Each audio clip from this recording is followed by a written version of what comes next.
Hello, hi. Welcome to our channel. కథలోకి వెళ్ళిపోదాం. ధరణి చాలా బాధపడుతూ ఉంటుంది ఇంట్లో నుండి వెళ్ళిపోవడానికి.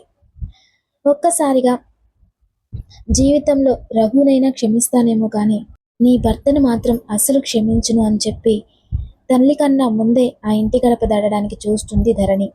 వెళ్తూ వెళ్తూ ఒక్కసారిగా పాప కోసం వెనుతిరిగింది. బెడ్రూమ్ కర్టెన్ పట్టుకొని చూస్తుంది. తను చాలా స్ట్రాంగ్గా ఉంది అంటూ అనుకుని మనువు దగ్గరికి వచ్చి మోకాళ్ళ మీద కూర్చొని, వీళ్ళంతా నీకేం చెప్పారో నాకు తెలియదు. నువ్వు నాకు పుట్టలేదు, కానీ నిన్ను నా కన్న బిడ్డ కంటే ఎక్కువగా చూసుకున్నాను. ఇప్పుడు నువ్వు వీళ్ళ కోసం నన్ను వద్దనుకుంటున్నావు మను అంటుంది. అలాగే రేపు వాళ్ళకి పిల్లలు పుడితే నిన్ను రోడ్డు మీద వదిలేస్తారు. అప్పుడు ఈ అమ్మ ఉందని గుర్తుంచుకో. వీడు పెద్ద స్వార్థపరుడు, వీడిని నమ్మకు అని చెప్తుంది. అయినా కూడా మను ఏమాత్రం వినదు. ధరణి అలా ఏడుపుతో శాపనార్థాలు పెడుతూ ఉంటే రాధిక గారు రిషి కాళ్ళ మీద పడిపోయారు. ఆవిడ రిషి చేయి పట్టుకుని, చిన్నవాడివైనా ఇంత పెద్ద మనసు నీకెలా వచ్చిందిరా? ధరణి తరఫున నేను క్షమాపణ చెప్పుకుంటున్నాను అని ఏడుస్తూ ఉంటుంది. అదేం లేదక్క, కోపంలో ఒక్కోసారి మనిషి విచక్షణ కోల్పోతాడు. ప్రస్తుతం తను కూడా అదే స్టేజ్లో ఉంది. తన్నేమనకండి, బావ జాగ్రత్త, అవసరమైతే కాల్ చేయని నచ్చచెప్పి ఇద్దరిని పంపించేస్తాడు. గదిలోకి వెళ్ళిపోబోతున్న మనుని లిఫ్ట్ చేసి, యు ఆర్ సో గ్రేట్ నాన్న అన్నాడు. సరే అని హాసిని మాత్రం రిషి దగ్గర నుండి తనని తీసుకుని చంకనేసుకుని, అన్నీ తెలిసి కూడా కామ్గా ఉన్నావా ఇన్ని రోజులు? ఈ బాబాయ్ లాగా తయారవుతున్నావు అని తనకిష్టమైన కిండర్ జాయ్ చేతిలో పెడుతూ ఉంటుంది. అది తీసుకుని ఓపెన్ చేస్తూ థ్యాంక్స్ పిన్ని అంటుంది. అలా మను ధైర్యంగా కనిపిస్తున్నప్పటికీ తనకి అమ్మ కావాలి అనే బాధ మనసును మెలిపెడుతూ ఉంటుంది. గుర్తు చేసుకుని ఏడుస్తూ ఉంటుంది. ఆ చిన్ని మనసులో భారం ఎన్ని రోజుల నుండి మోస్తుందో బుక్కపడి ఏడుస్తూ ఉంటుంది. ఐ లవ్ మై మమ్మ అండ్ యు ఆల్. నేను సెల్ఫిష్ కాదు. నా పేరెంట్స్ ఎందుకు నన్ను లీవ్ చేసి వెళ్ళిపోయారు అంటూ ఏడుస్తుంటే అక్కడ ఉన్న ముగ్గురు కూడా ఏడ్చేశారు. రిషి పాపనెత్తుకుని, నో బేటా, ఏడవద్దు. You are not selfish. You are great and brave girl. మీ మమ్మకి మంచి లైఫ్ ఇవ్వడానికి నువ్వు మీ మమ్మని వదులుకున్నావు అంటూ సముదాయిస్తూ ఓదార్చుతూ ఉంటాడు. మన్ను, ఒకసారి మీ డాడీ దగ్గరికి వెళ్దామా అని అడుగుతాడు రిషి. వద్దు బాబాయ్, నాకు అతను తెలుసు, కానీ నేను వెళ్ళను, మీ దగ్గరే ఉంటాను అంటుంది. ఆ మాటలకి అందరూ షాక్ అయి చూస్తుంటే, ఎస్, మా డాడీ వచ్చిన రోజే నాకు తెలుసు హీ ఈజ్ మై డాడ్ అని. బికాస్ నేను మమ్మ బుక్స్లో చాలాసార్లు ఆ ఫోటో చూశాను. నానమ్మ రూమ్లో కూడా ఉంటుంది డాడీ పిక్ అని చెప్తుంది మను. అంత చిన్న పాప అంత మెచ్యూర్డ్గా ఉండడం చూసి ముద్దు పెట్టుకున్నాడు రిషి. తండ్రి ఎవరో తెలిసి కూడా దగ్గరకు వెళ్ళాలి అనుకోవట్లేదంటే ఆమె ఎంత స్ట్రాంగ్గా ఉందో అర్థం చేసుకుని వీటన్నింటికీ కారణమైన రఘుని 4 పీకాలు అనిపించి లేచి పైకి వెళ్ళాడు. కానీ మను పైకి ఎంత స్ట్రాంగ్గా కనిపించినప్పటికీ ధరణి కోసం తన ఫీలింగ్ ఎప్పుడూ లోన్లీగానే అనిపిస్తూ ఉంటుంది. ఈ వయసులో చక్కగా ఆడుకుంటూ ఉండాల్సిన పిల్లకి ఇన్ని బాధలిచ్చాడు. అందుకే వాడికి బిడ్డుందన్న నిజం తెలియాలి అంటూ ఈ వయసులో చక్కగా ఆడుకుంటూ ఉండాల్సిన పిల్లకి పైకి వెళ్ళాడు. అన్ని బాధలు వచ్చాయి. వాడి చొక్కా ఏదైనా చేసి నార్మల్ గా చేయాలి అనుకున్నాడు. చూస్తూ ఎందుకు అన్నాడు ఆ విషయం ఏమో హాస్యాగా చెప్పాడు. ఏమవుతుంది, ధరణి వెళ్ళిపోవడంతో ఒక్కసారిగా ఇంట్లో చేసుకోమని కదా అయిపోయిగానే హిప్ కింద చేతులు వేసి బయటికి రావడానికి మనల్ని యాక్టివ్ చేయడానికి వేరే ప్లేస్ కి ఎక్కడికైనా వెళ్దాము అని డిసైడ్ మీద కిస్ చేసి, చిన్నప్పుడు కాంప్లైంట్ తాగలేదా నువ్వు అవుట్కట్స్ లో ఒక ఊనాడు. దాదాపు బ్యూటీ క్వీన్ అంటూ ఒక 40 నిమిషాల్లో సిటీలోకి వెనక్కి జరిగి ఆ ఊరికి చివర్లో ఒక పెద్ద బంగ్లా, ఓయ్ చుట్టూ గార్డెన్ అందంగా ప్రశాంతంగా కనిపిస్తుంది. తీసుకెళ్తాను చూడు అన్నాడు.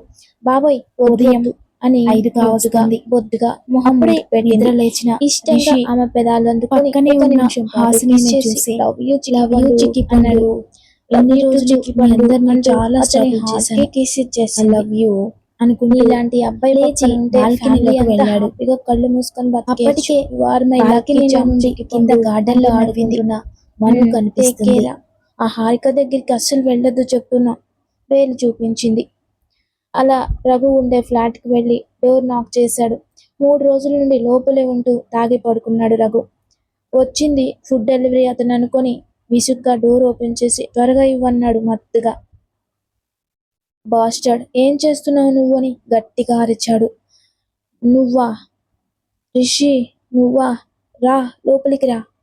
అందరూ నన్ను వద్దు అనుకొని వెళ్ళిపోయినా నువ్వెందుకురా నన్ను పట్టించుకుంటున్నావు అంటూ తూలుతూ లోపలికి వెళ్తుంటే కాలర్ పట్టుకొని లేవదీసి, మనిషివారా నువ్వు, ఇక ఎందుకురా ఈ తాగుడు అంటూ ఒక్కటి పీకాడు. ఎవరి కోసం బతకాలరా నేను అంటూ రఘు ఏడుస్తుంటే, ఆపు నీ ఏడుపు ఒకటి, మనిషివి కాదా నువ్వు, ఎన్ని రోజుల నుండి ఇలా తాగుతున్నావు, అవతల నీ బిడ్డ నిన్ను తన డాడీ అని తెలిసి కూడా ఒప్పుకోవడానికి సిద్ధంగా లేదు, ఇలాంటివి చేసి దానికి పూర్తిగా దూరం అవుతావా అంటుంటే రిషి మాటలు రఘు చెవికెక్కడం లేదు. హారిక నన్ను కాదని ఆ మహేష్ గాడితో లివింగ్ రిలేషన్లో ఉంది, నేను దానికి ఏం తక్కువ చేశాను అంటూ సోఫా రెష్ పట్టుకొని ఏడుస్తుంటే లేవదీసి మళ్ళీ 4 పీకాడు. ఇంక దాని మాయ నుండి బయటికి రారా నువ్వు అంటూ మత్తుకి స్పృహ కోల్పోయి పడిపోయాడు రఘు. రఘు రఘు లేరా అని చెంపల మీద తడుతూ లేపుతుంటే అతను లేవకపోగా నోట్లో నుండి నురగలు రావడం స్టార్ట్ అయింది. మై గాడ్, ఏం చేసుకున్నావురా అంటూ భుజాలు కదిలించేసరికి రిషి మీద ఫుల్గా వామిట్ చేసుకున్నాడు. రిషికి ఒక్కసారిగా కాళ్ళు చేతులు ఆడలేదు. అలాగే ఎత్తుకుని కిందికి పరిగెత్తాడు. అప్పటికే రఘు చేతులు వేలాడదీశాడు. గాడ్, రఘు ప్లీజ్ రా, ఏమైంది నీకు అంటూ సెల్లార్ వరకు ఆపకుండా పరిగెత్తి తీసుకొచ్చాడు. కారులో కూర్చోబెట్టి సీట్ బెల్ట్ పెట్టి దగ్గరలో ఉన్న హాస్పిటల్కి పోనిచ్చాడు. ఎమర్జెన్సీ అని ఐసీయూలోకి తీసుకువెళ్లారు. ఏం జరిగింది అని అడగడంతో జరిగింది చెప్పాడు. ముందు స్టమక్ వాష్ చేస్తామని ఆ ప్రాసెస్ స్టార్ట్ చేశారు. ఆల్కహాల్ కూడా ఎక్కువగా తీసుకోవడం, పైగా స్లీపింగ్ పిల్స్ బాటిల్ వేసుకోవడంతో 90% ఛాన్స్ లేదని చెప్పారు. అక్కడే ఐసీయూ దగ్గర నేల మీద కూర్చుండిపోయాడు రిషి. తండ్రిని కోల్పోయాడు, ఇప్పుడు అన్నని కూడా అంటే తను భరించలేకపోయాడు. అతను ఎలాంటి వాడైనా తన సొంత అన్న, అతన్ని మార్చుకొని మంచిగా చేసుకోవాలనుకున్నాడు, కానీ ఇలా అవ్వాలని అస్సలు ఎప్పుడు అనుకోలేదు. వెంటనే చిక్కీకి కాల్ చేశాడు. మనుకి డిన్నర్ తినిపించి తను తినకుండా రిషి కోసం చూస్తుంది. లిఫ్ట్ చేసిన హాస్ని పండు అనేలోగా ఒక పెయిడ్ డ్రెస్ తీసుకొని, నా పాకెట్లో కార్డ్స్ ఉంటాయి అవి కూడా తీసుకొని హాస్పిటల్కి రా అన్నాడు. ఏమైంది రిషి అని కంగారుగా అడిగింది హాస్ని. చెప్పింది చెయ్యమా అంటూ ఎదురుగా ఇంకో డాక్టర్ వస్తే లేచి వెళ్ళాడు. ఐసీయూ ముందు చైర్లో కూర్చుని ఉన్నాడు రిషి. ముందు అతనికి ఏం కాలేదని దండం పెట్టుకుని గబగబా ముందుకు వెళ్ళింది. ఒకలాంటి స్మైల్ వచ్చేసింది అతని దగ్గర. ఏమైంది అని కంగారుగా అడుగుతుంటే కళ్ళల్లో నీళ్లు తుడుచుకొని, దగ్గరికి రాకు, బట్టలు బాలేవంటూ అక్కడే ఉన్న సపరేట్ రూమ్కి వెళ్ళి బాత్ చేసుకొని బయటికి వచ్చాడు. రఘు హాసిని రఘు అంటూ ఐసీయూ వైపు చూపించాడు. ఏమైంది అని కంగారుగా అడుగుతుంటే, సూసైడ్ చేసుకున్నాడు, ఛాన్స్ లేదంటున్నారు, వాడిని మార్చి మనకి దగ్గర చేయాలనుకున్నాను, ఇలా అవుతుంది అనుకోలేదు, తను బిడ్డ కోసమైనా బతకాలి, ఆ పసిదానికి ఎందుకు ఇంత శిక్ష, అదేం పాపం చేసింది అని అంటూ నోట మాట రాకుండా కంగారుగా ఏడుస్తుంటే, రఘు అంటే అంత ఇష్టమా అనుకుంది హాసిని. మా అన్న కోసం ఎన్నో సాక్రిఫైస్ చేశాను, బట్టలు, ఫుడ్, బుక్స్, టాయ్స్ అన్నీ, బట్ ఎప్పుడు కూడా బాధపడలేదు, వాడు హ్యాపీగా ఉన్నాడు అదే చాలు అనుకునేవాడిని, వాడు బాగుండాలని వాడికి దూరం అయ్యాను, కానీ ఇలా దూరం అవుతాడు అనుకోలేదు. నాకు వాడి మీద కోపం ఒకటే, నాన్నకి అవసరానికి నిలబడలేదు అని, అంతే. నాన్న వాడిని ఎంతో నమ్మారు, టైంకి హారిక మాటలు విని అంతా నాశనం చేశాడని కోపం తప్ప ఇంకేం లేదు.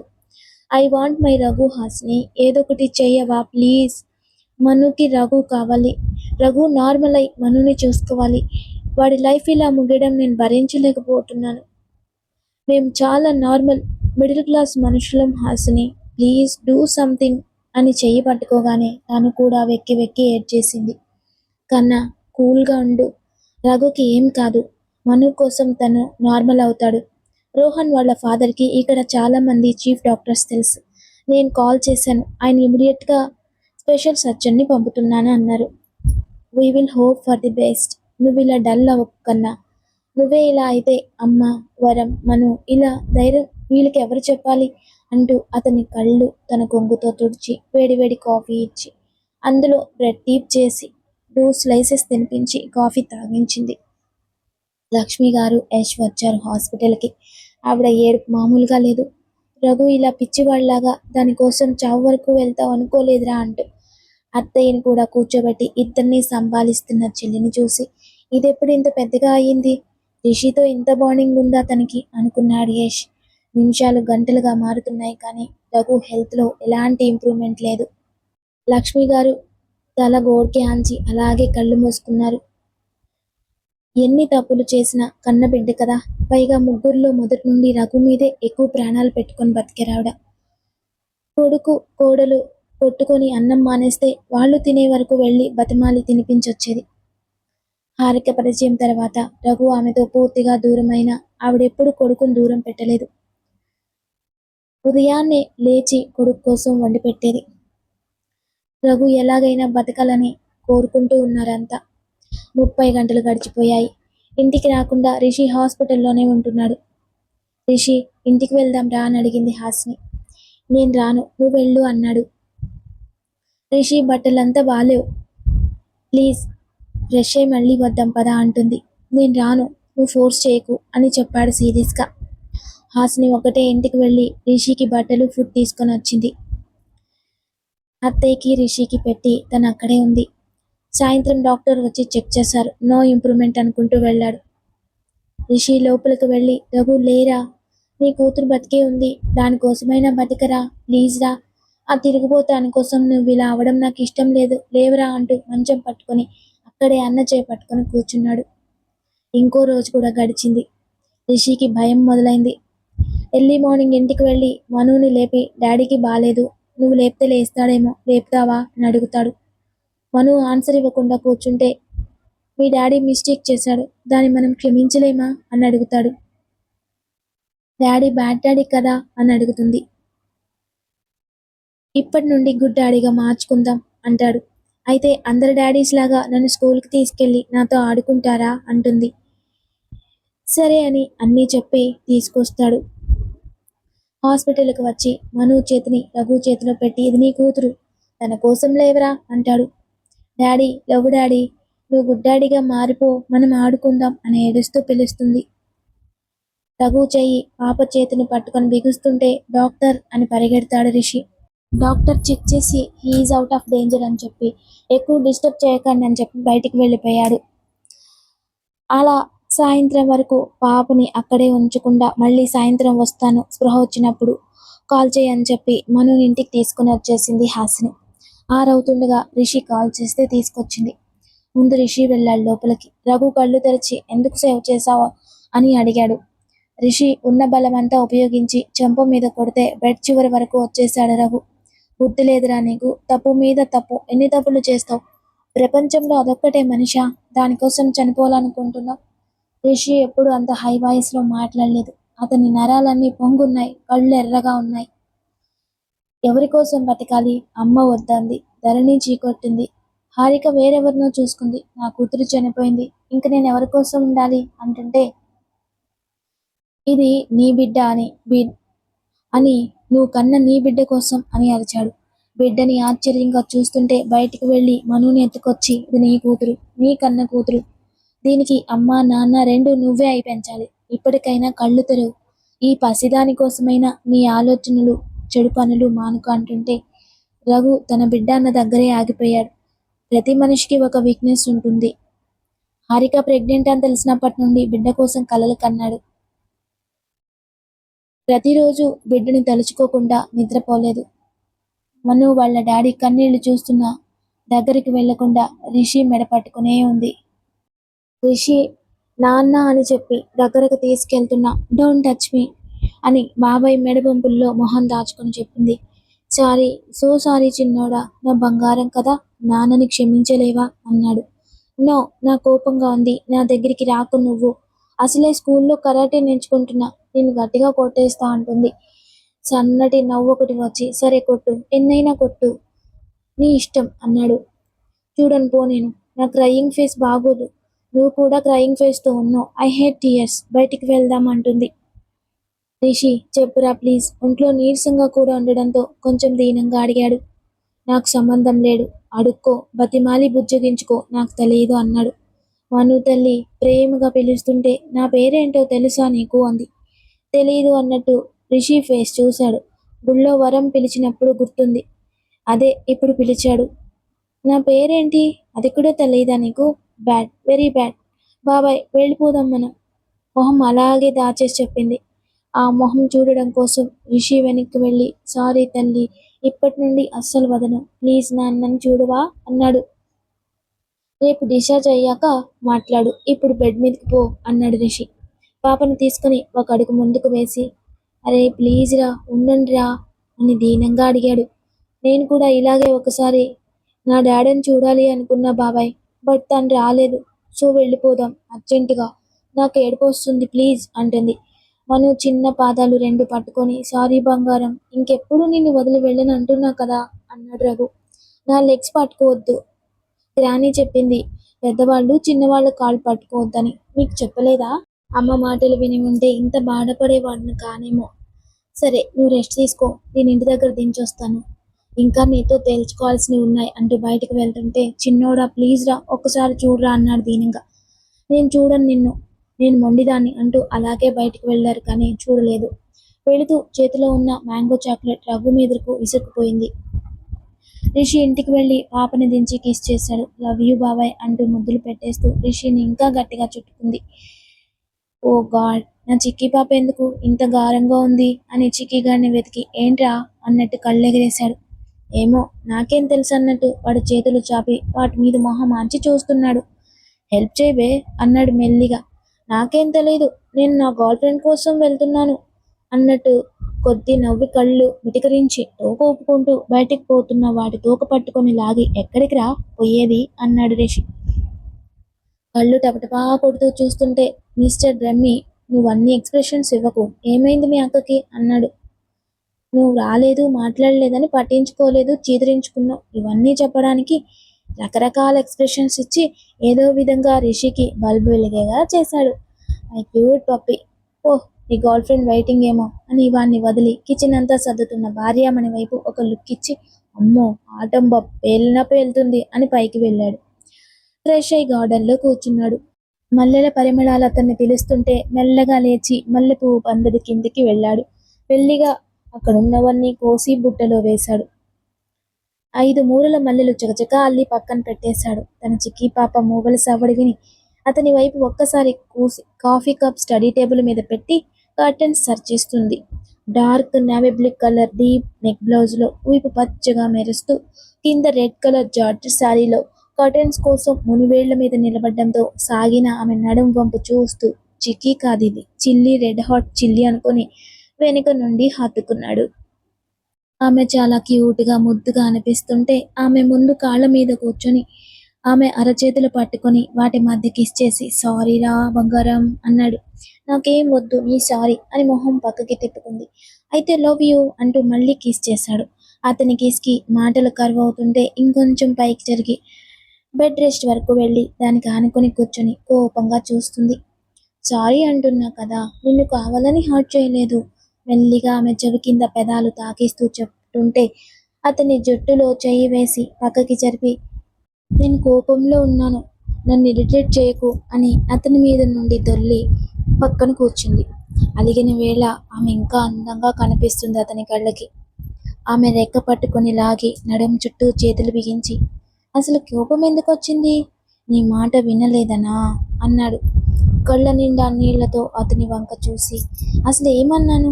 నేను ఇంటికి వచ్చి కొంచెం ఫ్రెష్ అయి తినేసి వెళ్తూ అన్నాను. అది తప్ప? నీ కోసం నేను ఆలోచించకపోతే ఎవరు ఆలోచిస్తారు పండు? మీ తాతమ్మ జేజమ్మ వచ్చి ఆలోచిస్తారా? నన్ను విసిగించుకో వెళ్ళు. నువ్వు అన్నావు, అంత బాధ పెడుతున్నానా నిన్ను, లేదంటే బోర్ కొట్టేశానా అంది ముక్కు పుటాలు అదిరిస్తూ చెప్తున్న ఆమె ముక్కు మీద చిరుముద్దు పెట్టుకుని. చిక్కి పాప ఎప్పుడు బోరు కొట్టదు. నేనేదో చిరాకులో టెన్షన్లో ఉండి కసురుకున్నాను. సారీ. నాకు రఘుని అలా చూసి మైండ్ పని చేయలేదు. ఆమె కన్నీళ్ళు వైపు చూస్తూ మెల్లగా మొహం దోసిట్లోకి తీసుకుని చిన్న చిన్న ముద్దులు పెడుతూ, ఆమె రియల్లీ సారీ చిక్కి పండు, నా బంగారం కదా అన్నాడు. ఏం వద్దు నీ సారీలు నాకు, నెట్టేసింది అతన్ని. ఆమె అరికాళ్ళ దగ్గర విష్ణుమూర్తిలాగా పడుకొని ఆ చిట్టి పాదాల మీద చిన్న చిన్న ముద్దులు గుప్పించాడు. ఆమె వేళ్ళు లోపలికి ముడుచుకుని పోయాయి. ఆమె కాళ్ళు పట్టి లాగి కింద వేసి ఆమె ఒళ్ళో తల పెట్టుకున్నాడు. మొహం అటెటో తిప్పింది. పల్చని చీర పొరను తొలగించి మడతలు పడిన నడుం భాగంలో ముద్దు పెట్టుకున్నాడు. అతని మొహాన్ని పూర్తిగా ఆమె బొజ్జులో దాచుకుంటూ ఐ లవ్ యూ పండు అన్నాడు. అతని వెచ్చని ఊపిరి ఆమె బొజ్జు మీద పడుతుంటే ఆమెలో చిన్నపాటి కలవరం. చిన్న చిన్న ముద్దులు తడి ముద్దులుగా మారి మెల్లిగా నాభి లోతులు కూడా కొలవడం స్టార్ట్ చేసి ఆమెకి స్పాట్ అండ్ గ్యాలక్స్ చూపిస్తూ ఆమెని స్ట్రైట్గా పడుకోబెట్టి ఆమె చేయి పట్టుకొని దగ్గరికి లాక్కున్నాడు. రఘు గురించి మాత్రమే ఆలోచిస్తూ నిన్ను తిట్టాను. నీ మాట పట్టించుకోలేదు. సారీ. ఇంకోసారి నుదుటి మీద కిస్ చేసి చెప్పు. చేయి నడుం పైకి తీసుకెళ్ళాడు. ఉలిక్కిపడి ఇంట్లో అత్తయ్య ఉన్నారు. ఇదేం రాత్రి కాదు, వదులు అంటుంది. ఎవరుంటే ఏంటి, ఏ టైం అయితే ఏంటి, you are my little pretty cutie అంటుంటే నీకు రానివి ట్రై చేయకు. నీకు ఫ్లర్టింగ్ రాదు. నువ్వు నన్ను ఫ్లర్ట్ చేయకు అంది సీరియస్గా.